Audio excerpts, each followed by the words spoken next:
Hello guys, this is your friend and we are back with a new fanfic. Which is what if God like Naruto claimed the hottest Kunoichi-Anko, Shizuka, Tayuya, Temari and Hinata in his harem part 2 inches.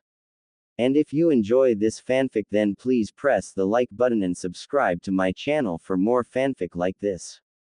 And now let's start the fanatic. Naruto sat waiting on a bench outside a movie theater. The movie was about a princess and it was played by their objective, Yukie Fujika's. Naruto was twirling a kunai in between his fingers.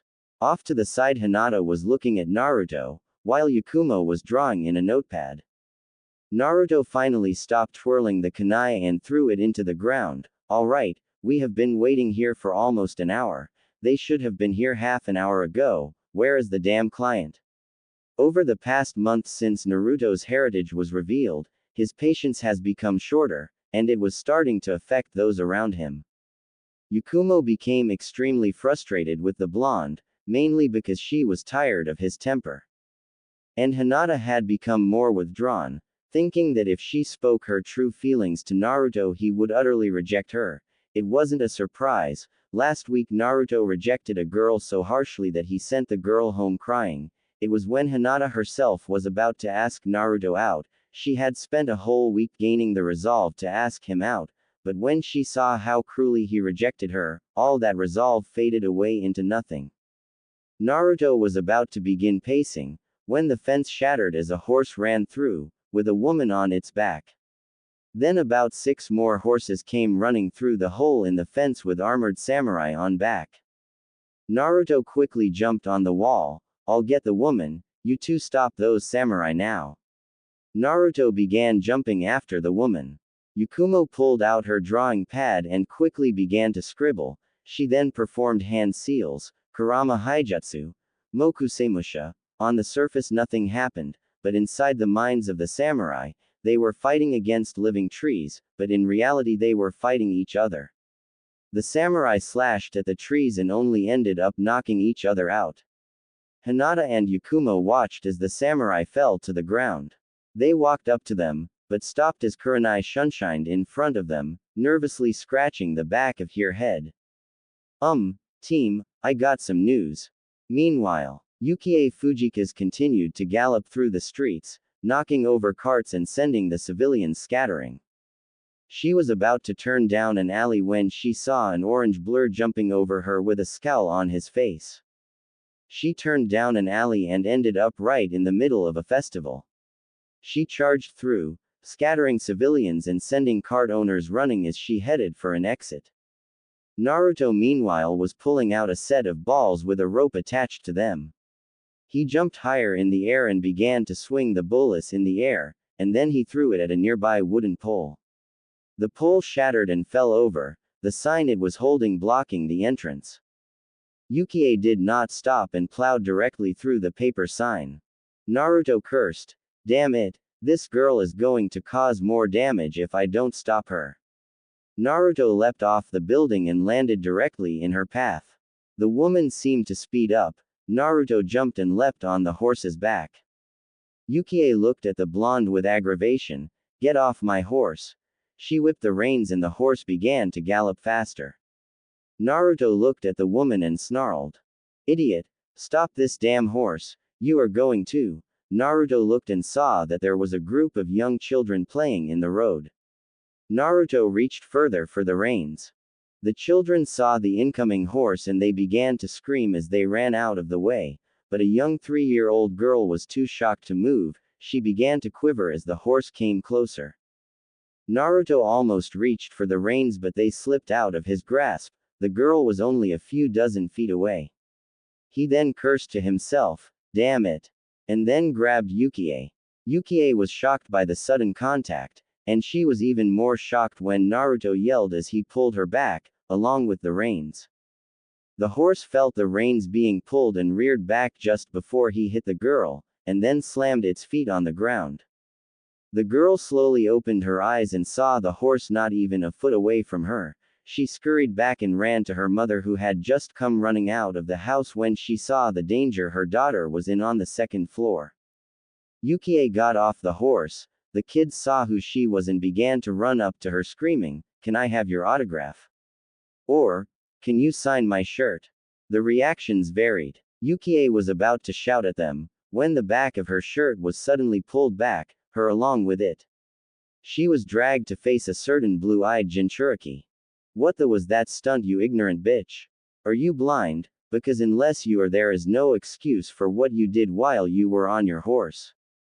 Yukie tried to struggle, but she was thrown to the ground as Naruto pointed to the damage she had done. "You are lucky those people moved, or you could have injured somebody. Or worse." He looked behind her. "Just look at that girl." She turned around and saw the terrified girl, who was shivering in her mother's embrace. "If I hadn't stopped your damn horse, that girl would be seriously injured, or dead." Yukie flinched as Naruto snapped at her. She then stood up and began to walk off, but Naruto grabbed her arm and forced her to look at him.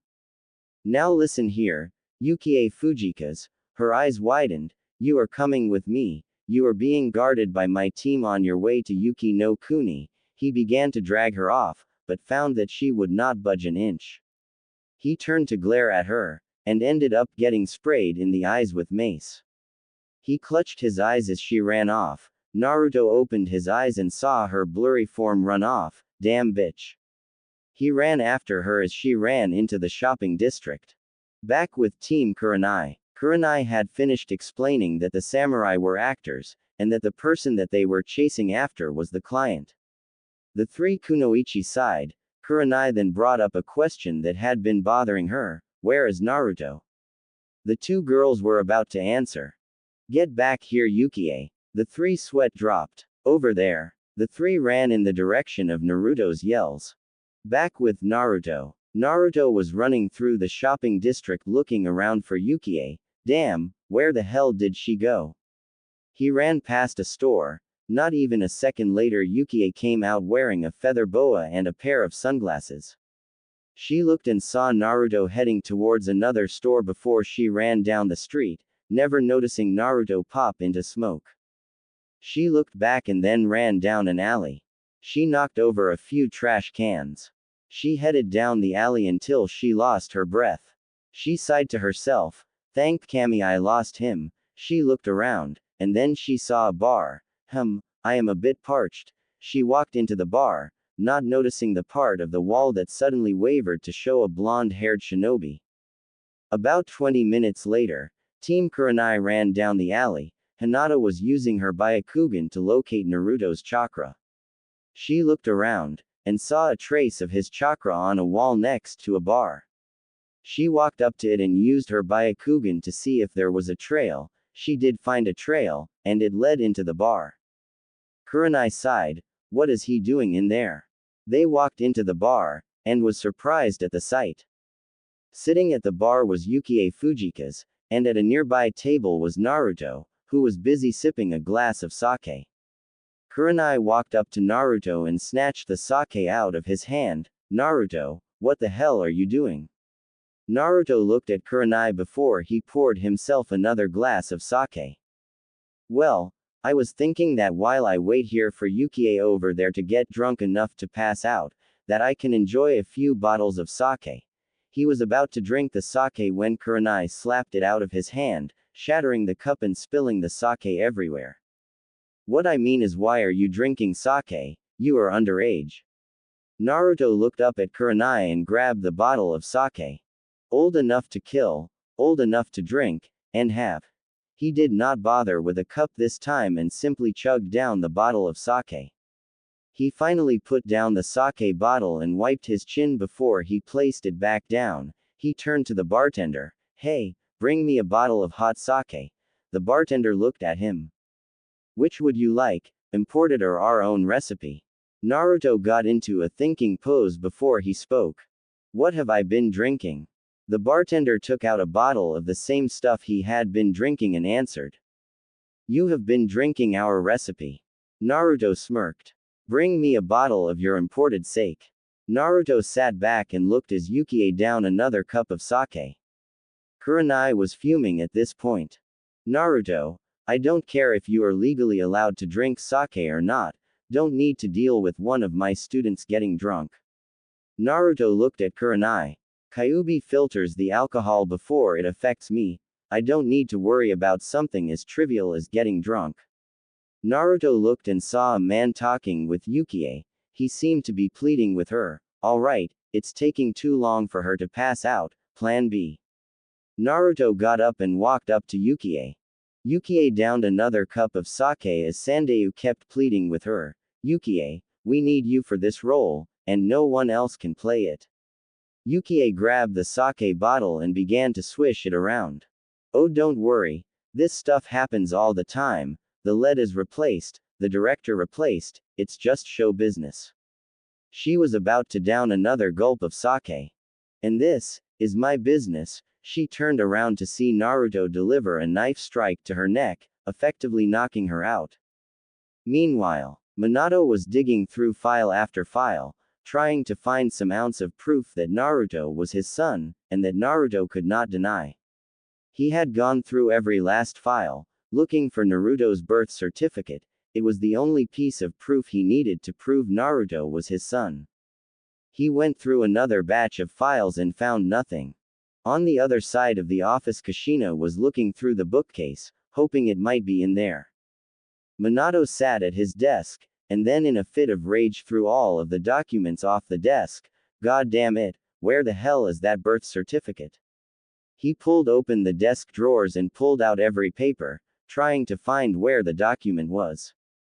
Kushina finally stopped rooting through the bookshelf and screamed. At this rate we won't be able to prove he is our son until our death. She slammed her fist into a nearby table and smashed it to bits. She let out a frustrated sigh and sat on a nearby chair. Minato cursed. All right, where the hell is that document? The only person who has been in this room since our deaths that would know where it is, would be Hiruzen. Now where did he put that damn document? Minato was about to go through the documents again, thinking he might have missed it in his angered haste to find it, when the door to the office was slammed open, revealing Sasuke Uchiha. I want you to train me. The two shinobi looked at Sasuke as if he had grown a second head. Minato glared at the Uchiha. What right do you have to barge into my office, and isn't Kakashi training you? Minato spat out the word Kakashi as if it were a poison. He isn't good enough. At the rate he is training me I will never be able to kill my brother.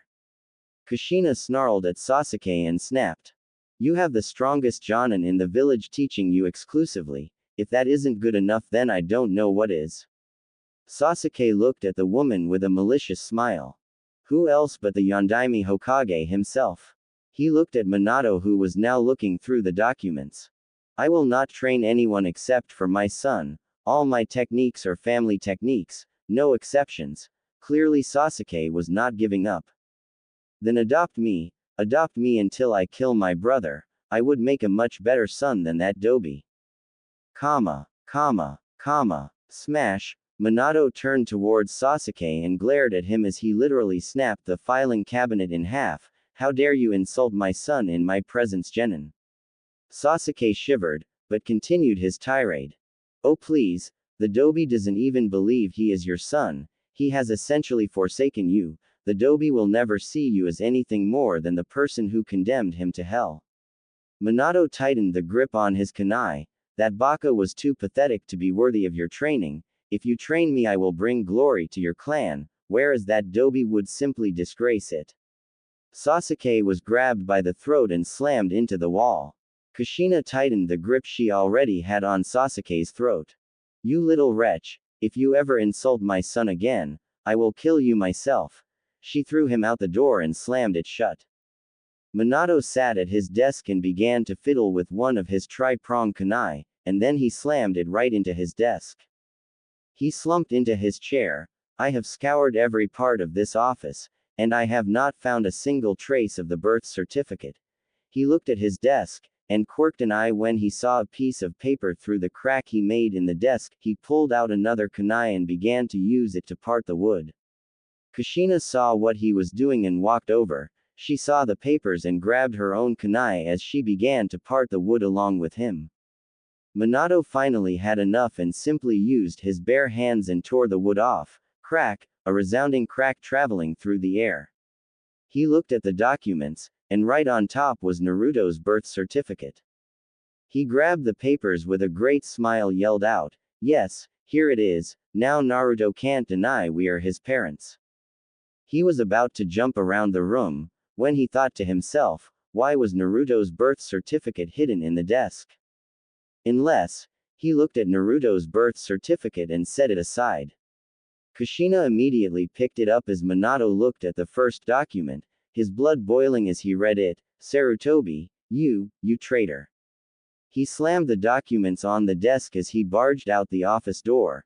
Kushina followed suit, wondering what was going on. She was so preoccupied with following Minato, that she never noticed the birth certificate land underneath the heater. With Naruto was carrying Yukie fireman style towards a boat that had docked. He had to deal with Sandayu saying he was too brutal on the princess. He had shut the old man up with a well-placed dose of killing intent. He was now standing in front of the ramp as he grumbled to himself, maybe I should not have knocked her out for so long, it would make moving her around a hell of a lot easier. He walked up the ramp before he headed to the sleeping area for her. He opened the door with his foot, and was quite impressed with the layout. The bed looked to be made out of an exotic material, the sheets looked to be made out of the finest cloth, and the surrounding furniture looked to be imported from outside countries, probably from across the seas. He walked over to the bed and set Yukie on the bed, he then covered her up with the lovely satin sheets. He looked at her for a moment, and then he noticed her necklace. He took a closer look at it. It was engraved with dozens of kanji, and it had an active chakra in it. He shrugged his shoulders and turned to leave, walking out the door. Back in Konoha, 20 minutes later. Hiruzen Sarutobi was reading his old war diary. It was a detailed record of every battle he took place in up to the Kyuubi attack, and he was now adding the Sunaoto invasion of Konoha to the archives of his journal. He had finished writing the last entry, when that same feeling he had been getting for the past month kicked back in. He rubbed the bruise on the back of his head. After Orochimaru delivered a strike to the back of his head, his memory has been less than favorable. Soon, however, that issue would be at an end, so long as his plans did not fail. Now, if he could only remember where he placed those plans. He set his journal aside and headed towards the kitchen. Crash! The windows shattered as a dozen Anbu leapt into his home. Sarutobi was so startled that he did not see 3 of the Anbu performing hand seals until it was too late. He was about to reach for the kunai he always kept at his side, when he realized he could not move. Damn, what happened? He looked with his peripheral vision, and saw 3 shadows extending towards him. He looked to see that Anbu Shika, Nezumi, and Kumori were holding a rat sign for the Kage main no jutsu. Just as he hissed at the fact he had been so easily captured, the front doors slammed open to reveal an extremely pissed Minato and Kushina. Minato walked forward as the rest of the Anbu geared themselves to fight, while others pulled out chakra restraining cuffs.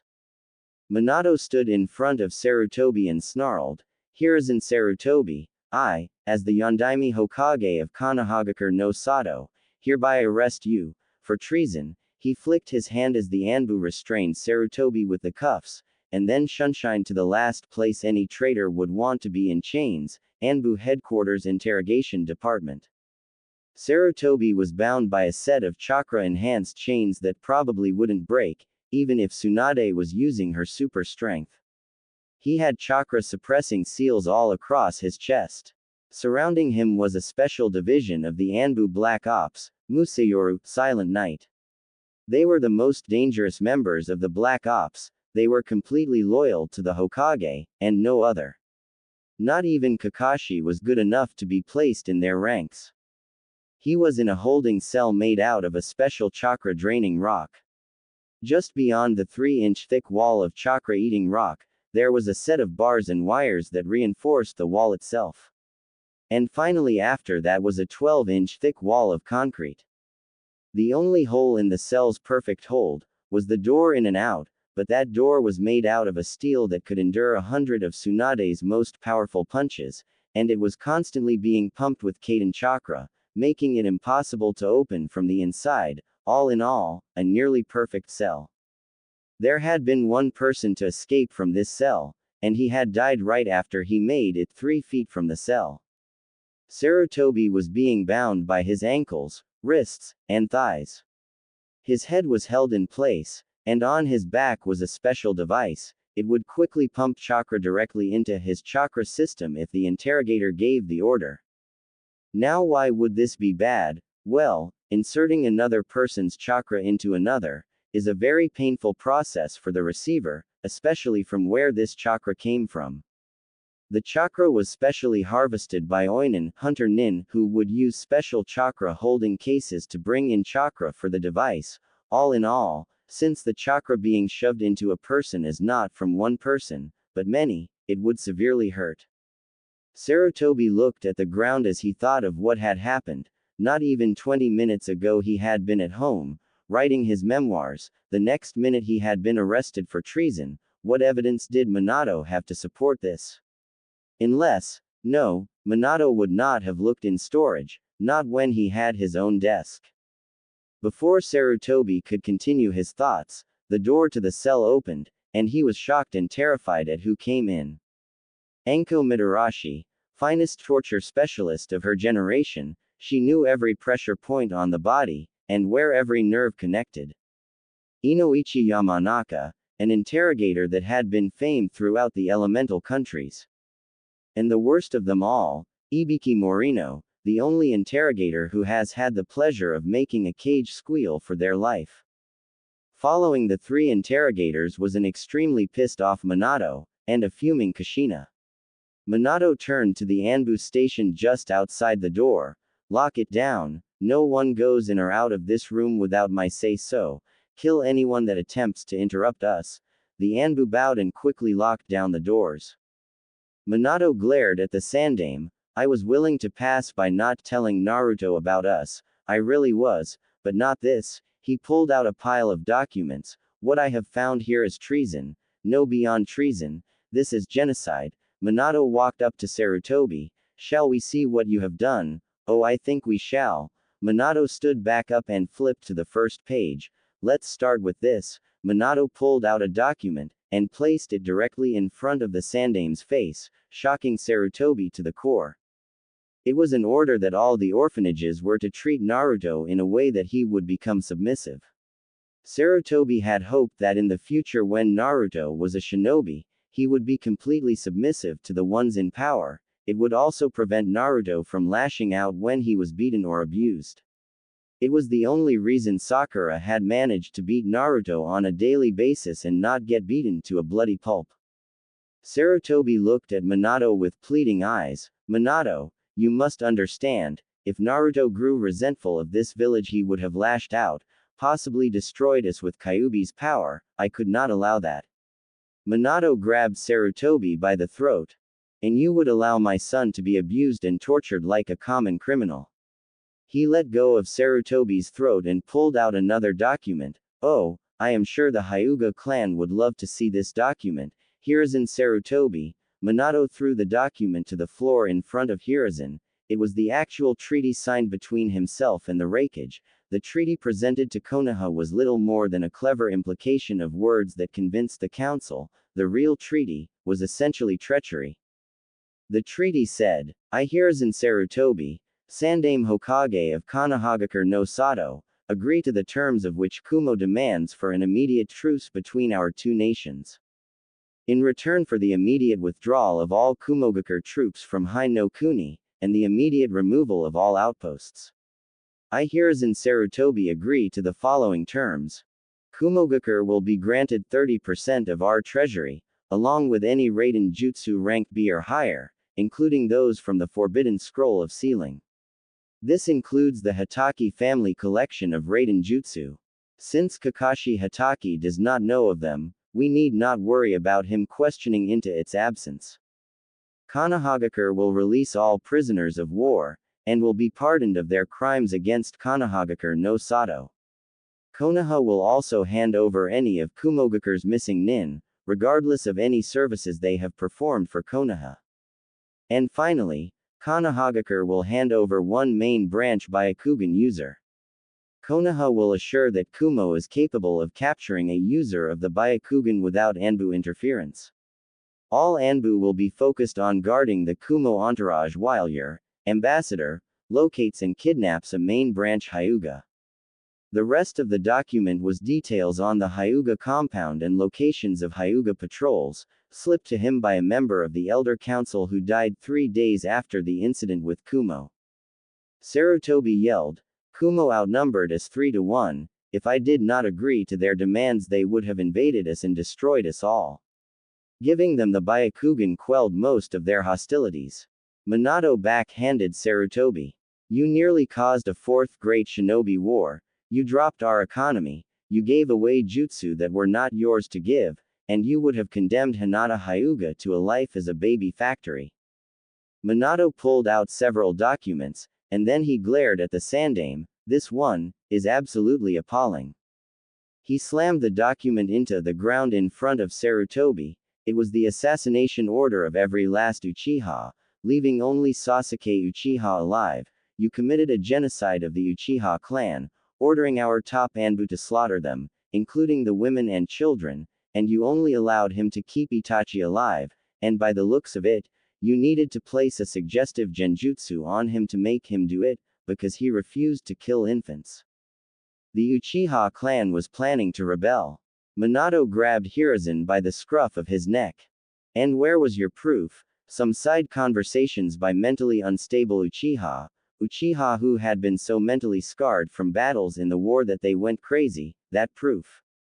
He threw Sarutobi to the ground. "You know as well as I do some shinobi never recover from missions, most Uchiha never do, and end up speaking nonsense about this and that." Minato looked through the documents, and stopped at the most recent one, his eyes widening with fury.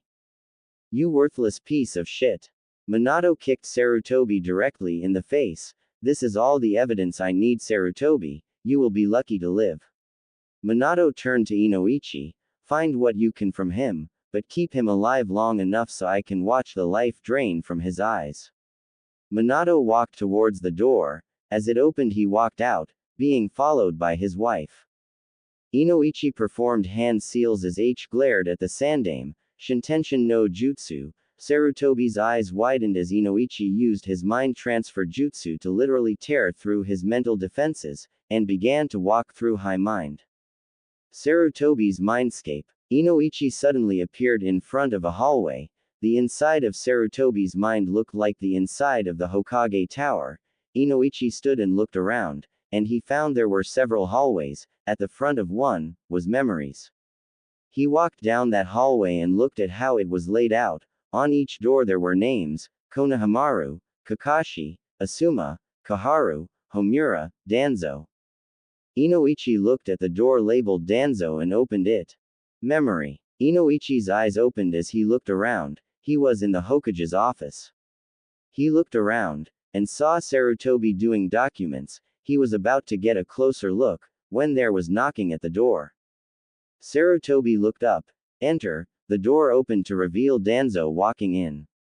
He had a smile on his face as he walked towards the Sandaime. "What do you have to report, Danzo?" Danzo sat down on the chair in front of the desk and spoke. "I am pleased to say that Root is doing well. My lowest ranking soldiers are now on par with a low Chunin, and my highest ranking soldiers could rival Anbu Black Ops. Not bad for a bunch of 12-year-olds. Inoichi's eyes widened in fury. The Sandaime had continued with the Root operations in secret, when the Yondaime had ordered Root be permanently disbanded, especially with the experiments they had been performing on orphans. Sarutobi nodded his head. "Good, they will prove useful in the future. We may just be able to expand our ideals to other nations soon, and then we can put an end to war, and then we can truly have peace. No friction between ideals means no conflict, no pain, no war." Sarutobi went back to his documents. "I expect a report in a week." Danzo nodded his head and walked towards the door. End memory. Inoichi barged right out the door that contained the conversation Sarutobi had with Danzo, and he screamed, "Ah, you son of a bitch." He punched the walls. hoping he could cause of trauma to the old man. He began inhaling and exhaling, trying to calm himself down. Okay, getting worked up is not going to help me out here. Alright, who is next? He continued walking down the hallways. He found doors for every shinobi he has ever had any contact with, and then he stopped in front of a door. It was partially cracked, but why? He took a closer look at it, trying to find its name. His eyes widened when he saw whose door it was, Orochimaru. With Naruto. Naruto was taking a nap on the bow of the ship they were on. According to Kurenai-sensei, they would land in Yuki no Kuni in a few days. In that time he had learned an important lesson. He hates boats. On the entire trip he was on the side puking up what was in his stomach, and if that wasn't bad enough, he was the one who had to make sure Yukie did not escape from the ship on one of the life rafts. All in all, he regretted going on this mission, and they had not been on the boat for more than an hour. Naruto sighed, and then his eyes widened as he heard his stomach gurgle. Oh shit, not again. He jumped up and ran to the bow, HURAGH, and let out the crimson tuna from this morning. He fell to the ground clutching his stomach. Damn high-class fish, why can't they have something that I will be able to stomach? He pushed himself off the ground and walked to the ship's mast, looking at the fading mass of land behind them. He walked towards the door to the ship's brig, and went down to the brig. He walked past rows upon rows of wooden planks. Occasionally there would be a hook for lanterns, but Naruto had spent enough time in the dark growing up that the darkness of a ship was little more than a new environment with familiar settings. He walked into the holding bay and walked around, trying to find something that wasn't high-class food. He found some materials to make something simple, not that gourmet crap that tasted like it was prepared for kings. For some reason he could not stand dining like that. He grabbed a few slices of bread, some cheese, a few bits of meat, and a bit of some sauce. He was about to bite into his sandwich, when a crate fell over. He turned and looked at which crate had fallen. It was a crate stacked near the back edge of the crate underneath it, and the waves were not strong enough to knock it over, so that meant someone else was in here. Naruto pulled out a set of kunai and began to check around. If it was a bandit it would be no problem, but if it was a shinobi, things could get bad. Naruto checked the area the crate had fallen from. He found a light trace of footfalls here, meaning whoever was in here either was not trying to mask their presence, or was too incompetent to hide it in the first place. Naruto followed the trace of footfalls, trying to see if there was a pattern. Most did not know, but when it came to tracking, as long as there were marks left, he was top-notch. He stopped when he saw the feet stop in front of a wall. So, either the person somehow got away, or Naruto placed his hands in a release seal, Kai. A wave of chakra shot out of his body, and the wall in front of him became one of the last people he wanted to see. The person turned around and used his one eye-to-eye smile. Oh, hey Naruto. Back with Inoichi. Inoichi swallowed hard. By the way the door was, the memory must not have been the best, but it would be more than enough to determine what the most recent memory of Orochimaru there was. No one knew how Orochimaru managed to get away, so this was the only lead they had at the moment. Inoichi slowly reached towards the door's handle, and opened it to the unknown. Memory. Inoichi opened his eyes to see Orochimaru and Sarutobi crossing weapons. The two fought for a few moments before Sarutobi pushed himself away from Orochimaru. He went through a set of hand seals. This is the end, Orochimaru. By the end of this day, you will never be able to use your jutsu again. Sarutobi launched forward as his hands ignited with fire. He grabbed Orochimaru's forearms and yelled, Kaden, Nensho Sohu. Orochimaru screamed in pain as his arms were burned, still attached to his body. Sarutobi let go of his arms as they began to wither into ashes. He desummoned Enma and pulled out a kunai. You will not escape this day, Orochimaru. Sarutobi ran at Orochimaru, aiming for his heart, but stopped at the words that came out of Orochimaru's mouth. And lose the chance to bring your beloved back to life. Comma. Hiruzen's eyes widened. What was he talking about? Inoichi was shocked, and he was praying that what he thought Sarutobi was doing was not true. Oh yes, Sarutobi-sensei, I can only use my perfect rebirth technique once every 5 months, but because I cannot speak to the Shinigami at the moment, and my next opening is in 6 months, it will be that much more difficult, but, if you let me live, I can guarantee that in 6 months, you can have your beloved wife. Sarutobi lowered his kunai, and began to ponder. Orochimaru sealed the deal. And of course, she will have all her free will, especially since it was you she cherished most. Sarutobi looked down. He had gone into a great depression since his wife's death, and he would sell his soul to the devil if it would bring her back, but he has been given a chance. Let Orochimaru live, and he gets his wife back. He thought of all the pain Orochimaru had caused, all of the hell he had brought forth, but his selfish desire to be with his wife was far too strong. Sarutobi looked at the 3 Anbu outside the barrier. I'm sorry, and used the special cage seal on their arms. They fell unconscious, and the last half an hour was permanently erased from their minds, a safety protocol to prevent information leakage should they ever be caught. Sarutobi turned to Orochimaru. All right, you may live, but please, bring me back my wife. Orochimaru got a malicious smirk as his bodyguards surrounded him. I promise, Sarutobi-sensei. The group disappeared in a shunshin as one of the hit Sarutobi in the back of the head, effectively knocking him out. End memory. Inoichi couldn't believe it. He could not believe it. Hiruzen Sarutobi had allowed Orochimaru escape, so he could bring his wife back to life. Inoichi turned towards the exit, not bothering to check out the rest of the doors, for he had enough evidence to condemn Sarutobi for something that had not been practiced in Konoha since the time of the Nadaime.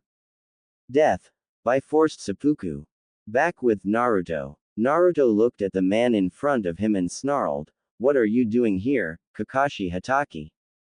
Kakashi looked at Naruto. Well, I thought perhaps I could, maybe, teach you a few things.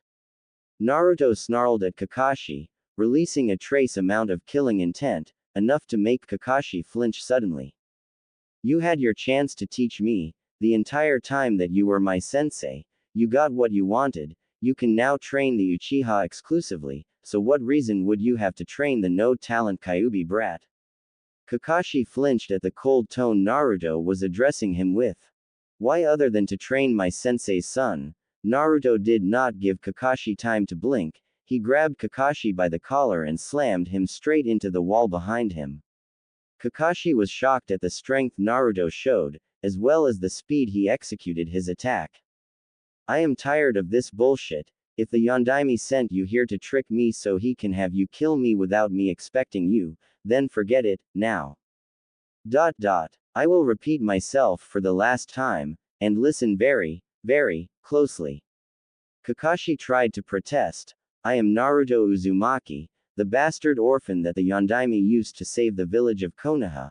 I have no family, and I will forever remain alone. Naruto let go of Kakashi and walked back to the staircase to the upper deck. He grabbed his sandwich before he headed up the stairs, while Kakashi slumped to the floor, clutching the scroll he was about to give to Naruto.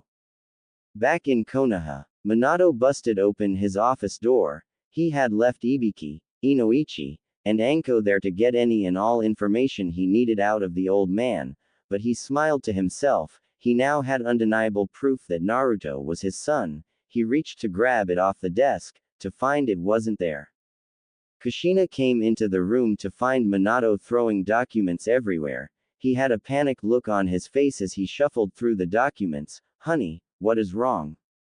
Minato looked at Kushina, tears starting to flow down his face. The birth certificate, it's gone. Kushina went wide-eyed and began to rummage through the documents as well. She was about to go through a folder, when she saw a piece of paper under the heater. Her eyes widened in terror. Oh God, please no. She ran to the piece of paper. Minato followed suit. They quickly pulled it out. It was Naruto's birth certificate, all right. But the birth certificate was in terrible condition. The wax ink used to write out the forms had melted and smudged. it was impossible to read the names, the blood used as indicators was blackened, impossible to trace, the DNA in it was probably destroyed. The two fell to the floor, the only piece of evidence to prove that Naruto was their son, the only object that would allow them to become a family again, was destroyed. Minato fell to the floor sobbing while Kushina was whimpering like a dog, muttering things like, "It's all my fault." She fell to the floor crying as well.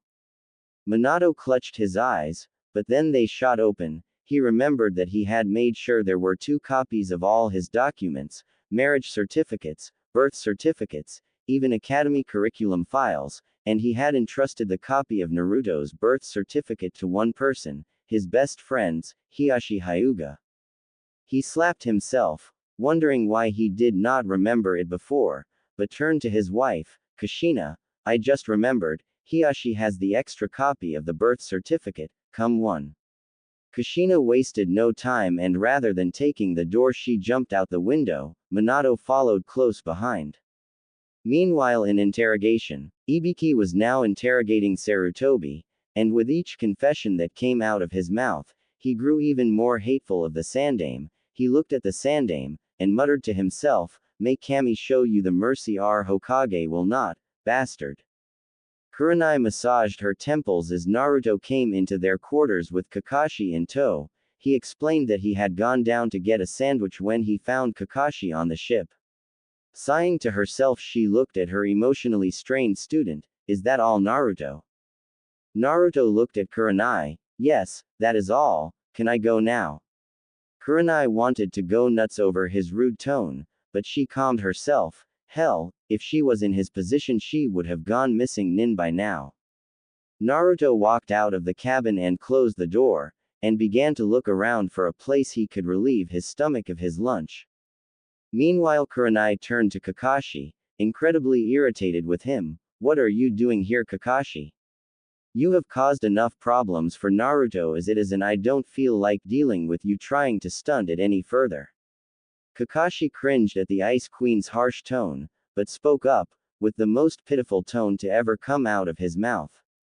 I just wanted to train him, be a proper sensei, I mean." Kakashi was silenced by Kurenai, who released some ki.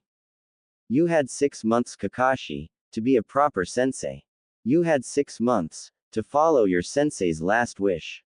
You had 6 months to fulfill the duty you swore on the moment you took the Jonin rank. Naruto is my student, he is my responsibility, I will not let you destroy everything he has worked so hard for." Kurenai shoved him out of the way, but Kakashi stopped her, tears brimming at his eyes. "Kurenai, I know I made a huge mistake. Hell, huge would be an understatement. But let's face it, your training methods are not the best source for Naruto's skills. He is a ninjutsu specialist, you and I both know that." Kurenai slowly turned towards Kakashi, narrowing her eyes. "I may not know the skills that are best for his field, but I am a much better teacher than you will ever be. I mean, just look at you." She looked at Kakashi with the most disgusted look he had ever seen. "You abandoned your precious Uchiha to come gallivant all the way out here to Yuki no Kuni so you could teach your sensei's son.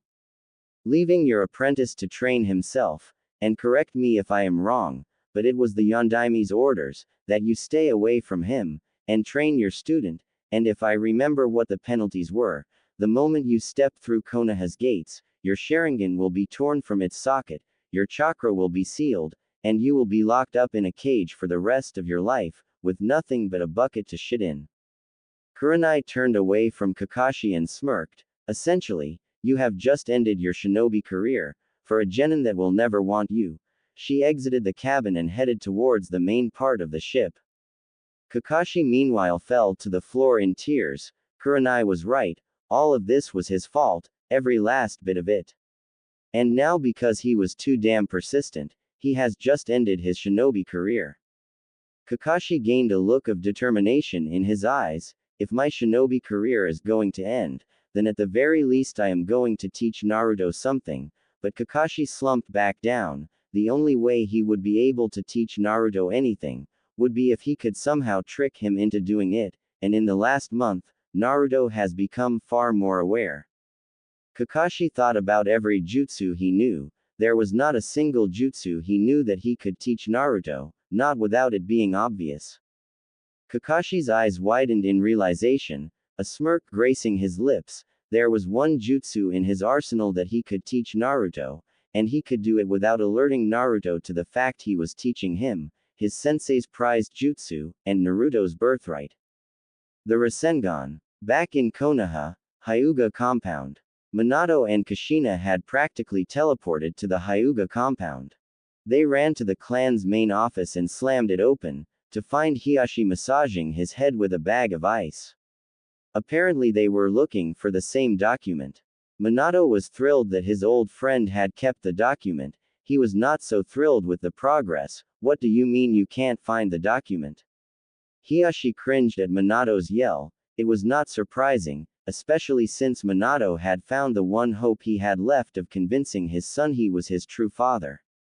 I am sorry, Minato, but when we were told Naruto was dead by Hiruzen, we forgot about the document as it was too painful of a reminder of you. We had already coated it in a special chakra seal so as to prevent the document from ever being destroyed in simple fires.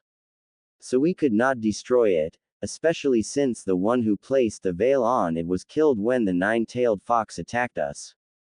Kushina looked at Ishii.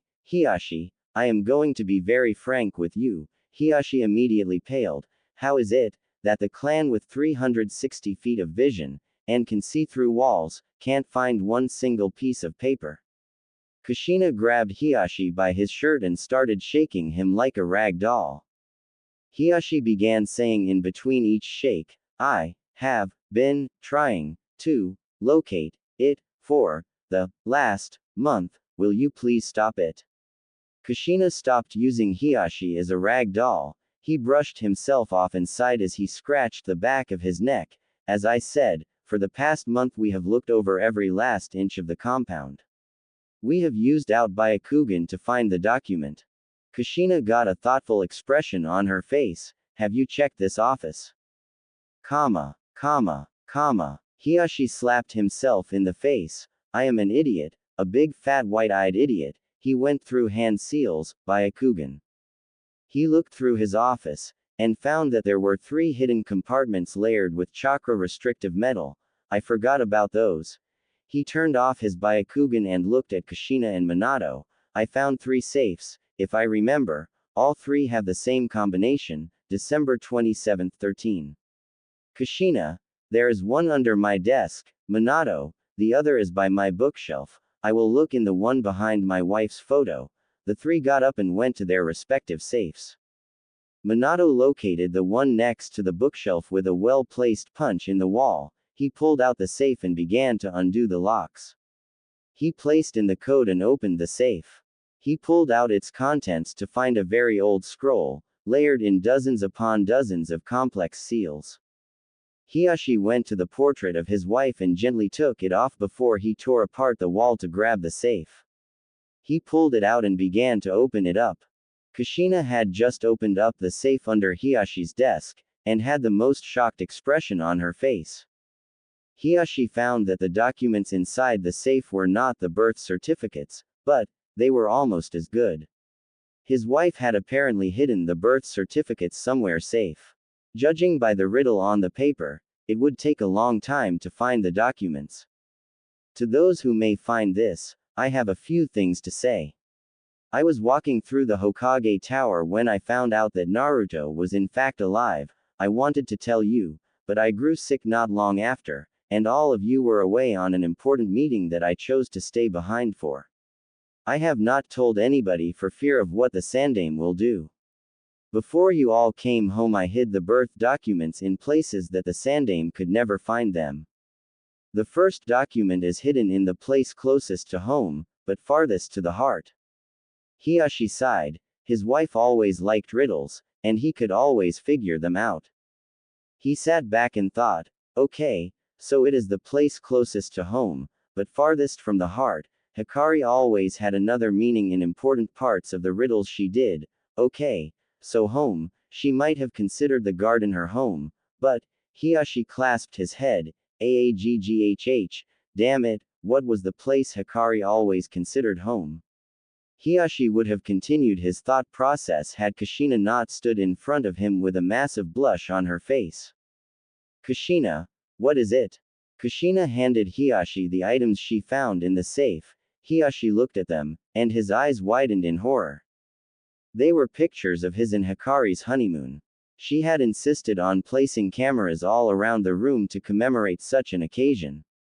The resulting photos were of him and Hikari in just about every position one could think of.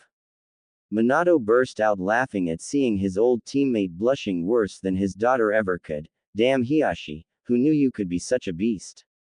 He laughed as he indicated to the picture of Hiyashi and Hikari in A. Alright, enough, damn it. Now, let's see if we can figure out this damn riddle, and put my honeymoon photos away.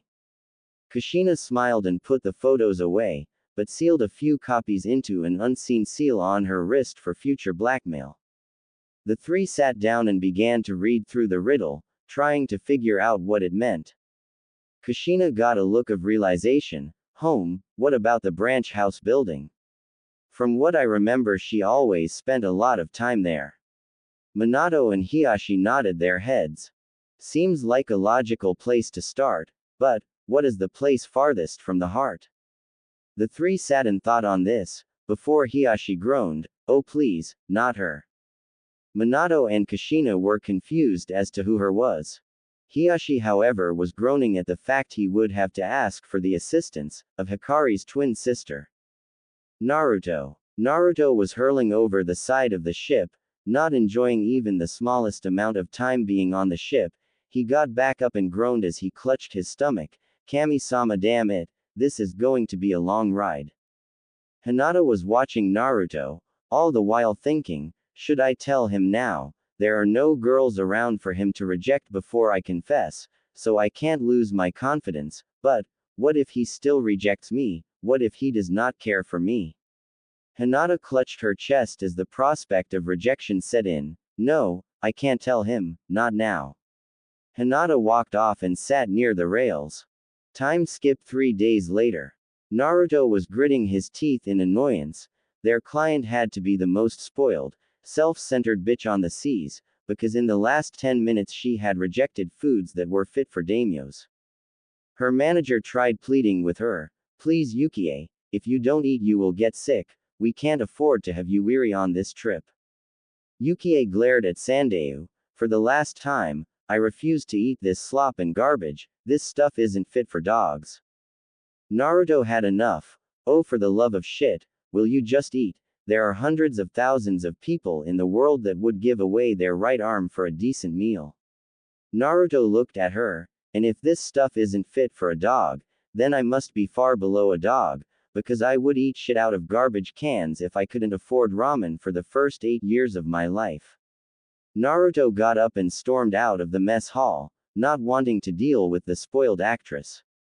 Yukie looked at Naruto. What is he talking about? She got up and was about to follow him. Wait. She turned to see Hinata stand up. I will go check up on him. Hinata walked out of the room while Yukie looked at Kurenai. What is his problem? Kurenai sighed as she stroked her temples. Honestly, nowadays I wonder what isn't his problem. She walked out of the room, carrying her dango. Yukumo sighed. She had hoped that Naruto would eventually lighten up, but by the looks of things, that wasn't likely to happen. On deck, Naruto was looking over the sea. He had finally gotten over his accursed seasickness. Granted, it took him barfing up his breakfast, lunch, dinner, and just about every last snack that entered his stomach. Naruto fished in his pocket and pulled out a scroll. It was a technique he had been trying to figure out for weeks, and he knew, at least to his twisted view, that nobody would favor anyone without noble blood, or even teach him something in the first place, so he was on his own there. Anyo. Naruto turned to see Hinata standing next to the railing. Is there anything I can do to help you? Naruto quirked an eyebrow, before he sighed. Hinata, there is nothing you can do to help me. He began to roll up the scroll. Hinata stopped him. Naruto-kun, I saw you reading the scroll. I may have only been partially taught in the Hyuga arts, but I know that the scroll you were holding was very similar to Jiyuken in fighting, So, I thought, maybe, Naruto stopped her. Hinata, don't waste your time, you have so much promise as a kunoichi, and you would be wasting your time using your talent to help a bastard orphan like me. No, I wouldn't. Naruto turned to Hinata, who was quivering, but holding her stance. Naruto-kun, I would not be helping a bastard orphan. Naruto started to get angry. He was about to snap at Hinata for bringing up the charade of the Yondaime. I would be helping my friend and the person I admire. Comma, comma, comma. Naruto narrowed his eyes. Hinata, if this is some trick you thought up. Naruto let the threat hang in the air and looked directly into Hinata's eyes, like he had done every girl that has said similar things. Hinata swallowed the lump in her throat. Why, you were my inspiration. You gave me the courage to stand up for myself. You gave me the courage to do what others said I could not. Hinata swallowed as her eyes brimmed with tears. You were the one to give me confidence, when I was only filled with doubt. Hinata closed her eyes and awaited the insults, the yelling, the hate, but she did not expect the hand on her shoulder. Snapping her eyes open, she saw the kind smile of Naruto. Hinata, I believe you. Naruto gave her a gentle friendly hug, making the Hyuga heiress blush up a storm. Naruto-kun is hugging me. Naruto stepped back. Hinata, unlike all those other girls, you had no hint of deception in your eyes. I am grateful that at least one person does not fall for the Yondaime's charade. Naruto smiled as he unfurled the scroll. Hinata was cringing on the inside. Naruto-kun, the Yondaime is your father. She sighed to herself, but, if it keeps you happy, I will ignore that fact. She sat beside Naruto and began to instruct him through the scroll of one of the oldest forms of taijutsu. Chakra Kuchiku, Chakra Destruction. 2 days later, Naruto was standing at the counter of the ship's kitchen, trying to properly stir the ingredients in the bowl. He was growing frustrated. For some reason he just could not stir the ingredients properly. He was about to throw the bowl out the ship's window. Hey Naruto, he turned around to see Hinata standing in front of him. Anyo, how about I show you a way to properly stir the ingredients with your chakra? She stood in front of the counter and began to focus chakra in the palm of her hand. It began to swirl as her eyes focused on the palm of her hand. Naruto followed the instructions, and eventually he too was able to do the same thing. Hinata smiled as she placed her hand, palm towards the ingredients and began to sue her chakra to spin it. Naruto followed the instructions, and the ingredients were perfectly stirring themselves. Naruto smiled as he turned towards his friend. Thanks Hinata-chan, you are the greatest. Hinata blushed as she smiled and left the kitchen. While Naruto continued to mix the ingredients, Hinata walked to her cabin. Once she was inside, she performed a hand seal and spoke. Kai, a puff of smoke later, and in place of Hinata, was Kakashi Hatake. Kakashi sighed as he went to his bunk at the end of the hall.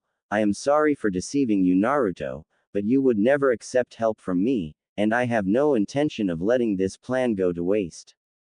Kakashi walked down the hall, unaware of the events he had just brought about. 2 days later, Naruto was sitting on top of the deck, all the while practicing the stirring technique that Hinata taught him. He began to think to himself, with enough power and control, this could turn into quite an awesome jutsu. I want to ask Hinata for help, but maybe I should surprise her first. He continued to practice the technique. Crash, but he toppled over as he felt the ship crash into something. He looked over the edge and was shocked.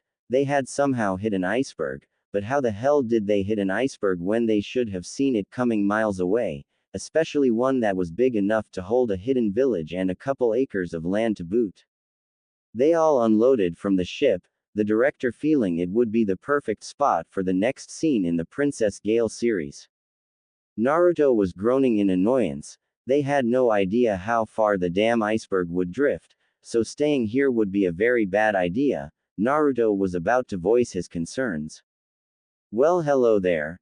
Naruto turned his head, and saw 3 Yuki shinobi wearing a strange type of armor. There was a skinny man with slightly long light bluish hair, a woman with short pink hair, and a large bulky man with black hair. The bluish-haired man snickered. My, so, you have returned, Kakashi Hatake. Kakashi snarled as he looked at the man, Nadare Roga. Kakashi pulled out a kunai and ran at the Yuki ninja. The other two charged at the group. Naruto quickly performed Kage Bunshin and attacked. Yakumo began to use genjutsu when she lost sight of them because of snow blast. She could not see her opponents. Kurenai was having the same problem. Hinata charged through the snow and yelled, Shugohaku Rokujuin Sho. Hinata used her natural flexibility and began to fire off needles. She managed to fire a good amount at the pink-haired woman, but was shocked when they were deflected. The woman smirked. Ooh, is the big bad Hyuga shocked her attack didn't work? She got a psychotic grin. Well, get used to it, cause none of them are getting through. Hinata closed her eyes waiting for the strike. Back off. She opened her eyes to see Naruto standing in front of her, with a sphere of chakra in her hands. Her eyes widened. She knew the technique. She had studied it for pointers on her Jiyuken. She whispered in her mind, the Rasengan. Kurenai and Yakumo saw the swirling chakra. How? Kakashi smiled. He has almost completed it. Naruto threw the swirling ball of chakra to the woman. Eat this. He slammed it into her abdomen. She was thrown back and coughed up a bit of blood. She looked down at where he hid and was shocked. How? He broke through the chakra armor. Impossible. Nadare saw the technique and then looked at the blonde. He smirked. So, it is true. He performed a single hand seal, disappearing in a swirl of snow and ice. Naruto was about to charge and attack the pink-haired girl again, when his arm was grabbed by Nadare and he was thrown back at the group, crashing into a small pillar of ice. Nadare smirked. So, the son of the Yondaime graces us. Naruto looked at the man with absolute hatred. He began to charge up another one of the swirling strikes, and using his father's prized jutsu too. Naruto stopped mid-step, glaring at him. What the hell are you talking about? Nadare chuckled and pointed at the incomplete Rasengan. What you are holding in your hands is the Rasengan. A purely chakra-based close-range strike, strong enough to break through any armor. Even our chakra armor is incapable of blocking it. He jumped backwards, but, by the looks of it, your Rasengan is incomplete, so, it's all the better. Nadare held up his arm and fired off 3 ice kunai that tore through the air. Naruto moved out of the way, and snapped his head towards Hinata, hurt evident in his eyes. Hinata, why did you lie to me? Hinata saw the look. Why is he looking at me like that? The two were not able to think any further as they suddenly had to move out of the way of 2 black dragons. They looked up and saw a man wearing daimyo-like effects. Yukie began to shiver as she looked at the man. The man smiled as he looked at her. Koyuki Kazuhana, you look so lovely. Koyuki turned and ran towards the ship, but the man suddenly appeared in front of her, grabbing her by the throat. Oh my, still a runner, no different than your father. The man reaches for her. Hey asshole. He turns his head as Yakumo curls up a fist. Take this. And punches him square in the nose. He lets go of Yuki, who Kurenai grabs and runs back towards the ship. The rest of the group quickly follows with Kakashi turning back and yelling, Hyoten, Akaku Hakuge. The ice around them cracks as a massive white leviathan tears through the ice, providing a screen for the ship's escape. The man, Dodo Kazuhana, snarls in anger. Damn, I almost had it. He stands and watches as they leave, knowing their next destination. Yuki no Kuni. Back on the ship, Hinata is following Naruto trying to see if he is okay. Naruto-kun, what happened, are you alright? She reached out to grab his shoulder, but he slapped it away. He looked at her with hurt on his face. I can't believe you lied to me, Hinata. Can't believe you had to trick me into learning the Yondaime's technique. Hinata was severely confused. Naruto-kun, what are you talking about? Naruto lets a few tears fall from his eyes as he snaps at her. 2 days ago you came into the kitchen and taught me this so-called technique for stirring food. I trusted you so I did not question it. You abused my trust, how could you? Naruto ran past her and slammed the door behind him. Hinata was too shocked to move. Before anyone could do anything she fell to the floor in tears. No, no, I didn't do it, why don't you believe me? Kurenai scooped Hinata in her arms. Hinata, what happened? Hinata sobbed as she spoke. Naruto-kun said, that I taught him the Rasengan, that I abused his trust, but, I have never even taught Naruto anything, I only guided him through the scrolls he brought, that's it. Hinata sobbed into Kurenai's chest. Kurenai was confused, how could Naruto have, oh no, her eyes gained a cold hard expression, that bastard, she let go of Hinata and walked towards the room of the only other Jonin on the ship. Kakashi Hatake. Kakashi was smiling to himself. He had finally managed to teach Naruto something, and if he remembered correctly from Naruto's profile, Naruto will seek ways to make his attack stronger, eventually that could lead him to nature manipulation. In a matter of months Kakashi felt he would succeed in making Naruto excel past his father. He smiled to himself as he thought, using Hinata's form was perfect, he would never have suspected her.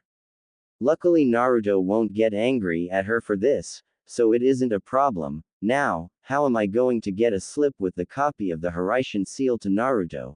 He began to think of possible ways he could accomplish this, when his door was kicked down by Kurenai. He was not able to move before the Genjutsu mistress grabbed Kakashi by his throat and slammed him into the wall. You bastard, how could you deceive Naruto like that? Kurenai slammed Kakashi's head into the headboard of the bed and threw him into the wall. Kakashi tried to get up but his fingers were crushed by Kurenai slamming the heel of her foot into it. He screamed out as Kurenai grabbed his hair and slammed him into the wall. Do you have any idea how much you hurt Naruto, how much you hurt Hinata? Kakashi was confused. What do you mean, how could Hinata have been hurt?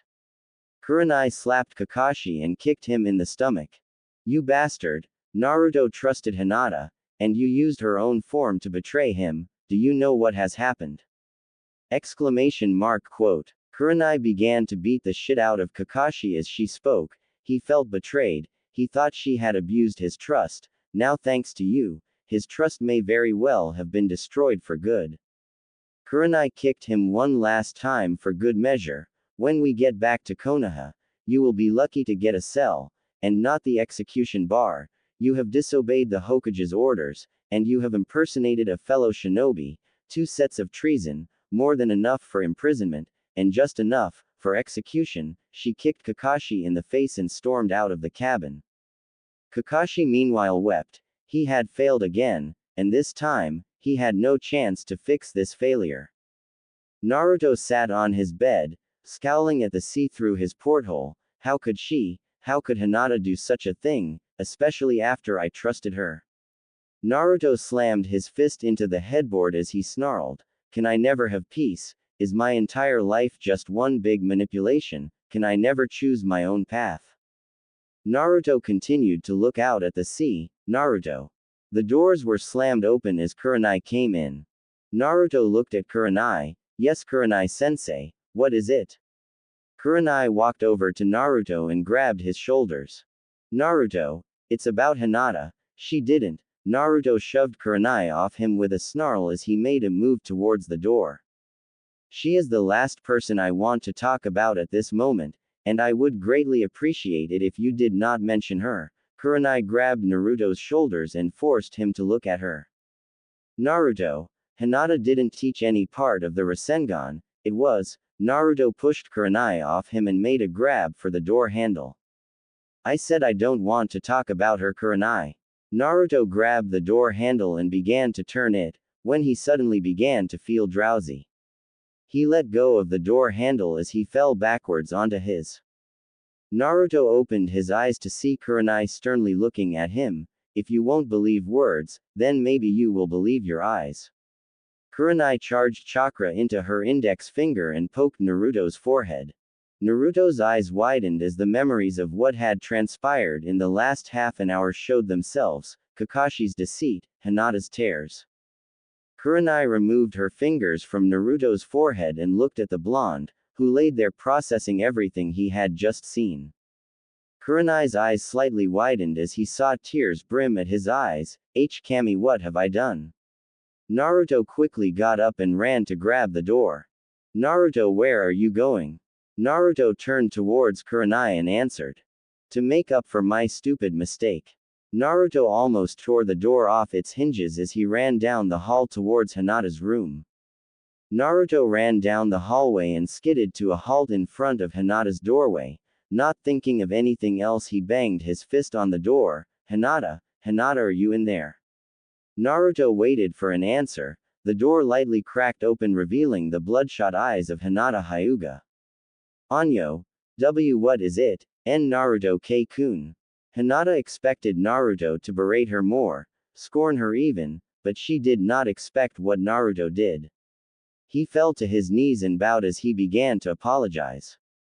Hinata, I am so sorry, I shouldn't have jumped to such a conclusion. Naruto lightly looked up. I mean, honestly, how could you possibly know the Yondaimi's signature jutsu, especially when all of his techniques are secret? Naruto bowed lower as he practically begged, please Hinata, I beg you, give me a chance to redeem myself, I will do anything. Hinata slid the door open a little wider as she looked at Naruto. Anything? Naruto sat up and quickly nodded his head. Yes, anything at all. Naruto looked at Hinata, waiting for her to say something. Give me a massage. Naruto stared at Hinata. Huh. Hinata looked at Naruto and repeated. A massage? I would like a massage. Naruto could practically feel her smirking behind the door. Naruto sighed as he lightly chuckled to himself before he looked at her. You are going to milk this for what it's worthy, aren't you? Hinata smiled as a light smirk came to her lips. Yes, she said with a very cat-like grin coming to her features. Naruto stood up as Hinata opened the door, and a massive blush came to his features. Hinata was standing in the doorway, wearing nothing except a towel by the looks of it, an equally large blush on her own features. Naruto swallowed as he entered her room as she laid herself out on her bed, spreading the back of the towel just enough so that she could show her back. Laying on her front, she looked at Naruto with a huge blush on her face. Anyo, my shoulders are sore from the fight, could you soothe them, Naruto-kun? Naruto took in a deep breath and let it out. Don't think perverted thoughts.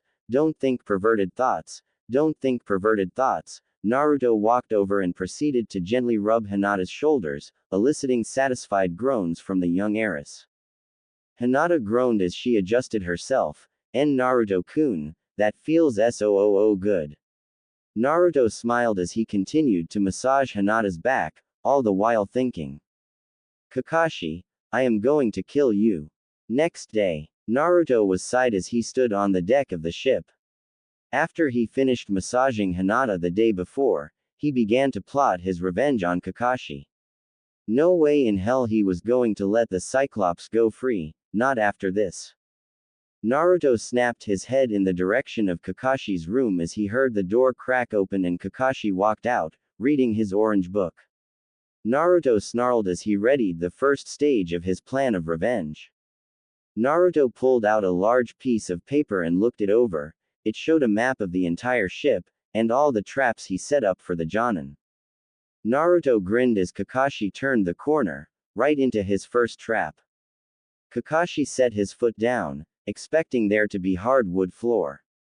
Only for the floor to collapse beneath him as he dove into the brig, landing in a pile of garbage.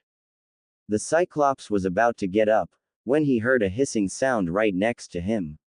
He looked down to his right to find an explosive tag. Oh shit, boom, Kakashi and the garbage were blown towards the back of the brig as a large chute opened up. The garbage and Kakashi flew through the chute and were sent right out of the ship. Kakashi tried to keep himself from going overboard, but fell towards the water.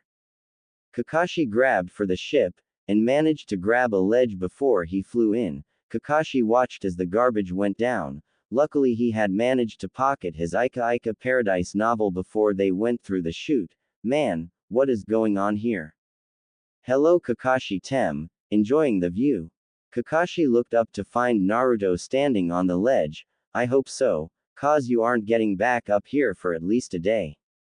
Kakashi looked at Naruto. What do you mean? I can just use chakra to walk up. Kakashi attempted to do so, only to find that his chakra would not circulate to his feet. Naruto chuckled as he saw Kakashi's panicked expression. That explosive note was more than just an explosive note, it is also a chakra-suppressing gas. When it went off, your chakra system essentially was put on vacation until the effects wear off, which should be in about, Naruto looked at a watch on his wrist, a day, maybe 2, perhaps 3. I never got around to testing this before I became a genin, nor anytime after, so, I am not quite sure myself. All I know is that since it was based off a similar chemical that also lasts a day, it should be at least 24 hours. Kakashi glared at Naruto as he chuckled, oh don't worry Kakashi. Naruto pulled up a suitcase, Kakashi's suitcase to be exact, I have something I can certainly entertain you with. Kakashi's eyes widened as Naruto pulled out a set of matches, vegetable oil, and opened his suitcase. No, you wouldn't.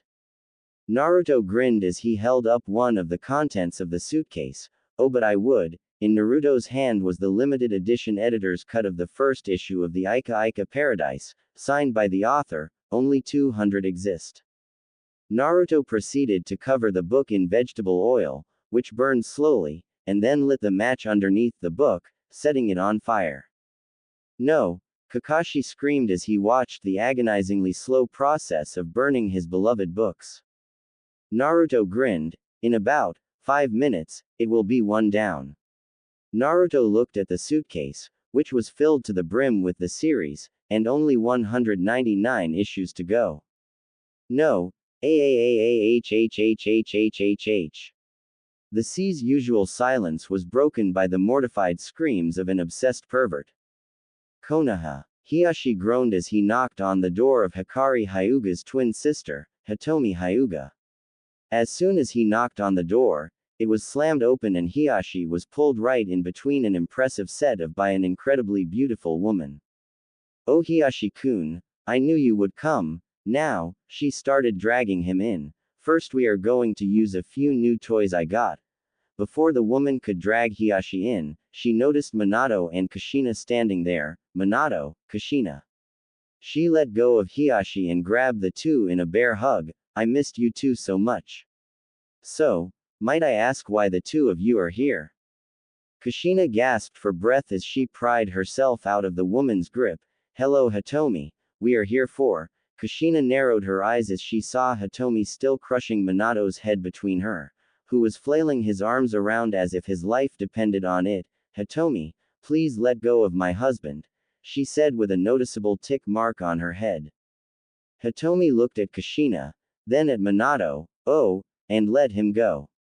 Minato stood up and began to gasp for breath as if it was the last gulp he would ever take. Sorry, now, Hitomi leaned towards Kushina, why are you here? Minato stood up, it would be better if we talked inside, if that isn't an issue. Hitomi shook it off and smiled. Of course it isn't please, come in. She grabbed Hiashi and dragged him towards the living room, propping him on the couch before she placed herself right next to him, while Minato and Kushina sat across from them. Now, what might I ask is the issue? Minato sighed. Hitomi, your sister before she died, found out that Naruto was alive. She hid the official documents that Hiashi had kept for all these years, and we expect one of the documents might be here. Hitomi nodded and grabbed her chin. I might remember something. Hitomi looked at Hiashi, if only somebody could jog my memory. Hiashi glared at his sister-in-law and spoke sternly, look Hitomi, we need to find those documents, and soon. We don't have time for your weird fetishes. Hitomi sighed and got up. Fine, hold on. Hikari brought over a scroll before she died. She said to never open it until you came to retrieve it. Hikari opened a drawer and began to pull stuff out of it. Minato, Kushina, and Hiashi ended up having to dodge everything from chains, whips, ropes and, was that a pack of condoms? They kept dodging until, found it. They watched as Hitomi walked towards them with a scroll. She seemed quite protective of this, so I am guessing this is what you are looking for. Minato nodded. Yes, thank you very. He reached to grab it, only for Hitomi to pull it away. Oh no, no, no, no, no, I have held onto this for many years, and I just seem so attached to it. She began to cradle the scroll like one would a baby. Yes I have, yes I have. Kushina growled. Come on Hitomi, this is no time for games, we really need that scroll.